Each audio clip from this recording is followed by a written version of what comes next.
اب حضور علیہ الصلوۃ والسلام کو جو یتیم بنایا گیا، اس میں محدثین نے، علماء نے لکھا ہے، اس میں امت کو یہ درس دینا مقصود ہے کہ کبھی بھی انسان کو ہار نہیں ماننی چاہیے اس وجہ سے کہ میں یتیم ہوں، اس وجہ سے کہ میں غریب ہوں۔ یہ وہ چیز ہے، حضور علیہ الصلوۃ والسلام کو یتیم بنایا گیا، آپ کو اتنی مشکلات سے گزارا گیا کہ آپ میں صبر کی اتنی عادت پڑ جائے کہ ناگوار سے ناگوار چیز بھی اگر آپ کے سامنے آئے تو آپ صبر کر جاتے تھے۔ یہ اللہ تعالیٰ اپنے نیک بندوں کی تربیت کرتے ہیں۔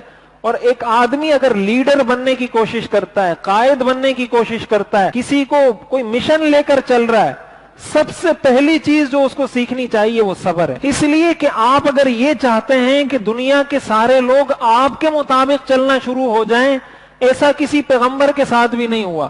حضور چاہتے تھے یا نہیں چاہتے تھے کہ یہ سارے لوگ میرے مطابق چلنا شروع ہو جائیں؟ کیا سارے لوگ حضور کے مطابق چلے؟ کیا آج چل رہے ہیں؟ نہیں چل رہے، اس وقت بھی نہیں چلے، آج بھی نہیں چل رہے۔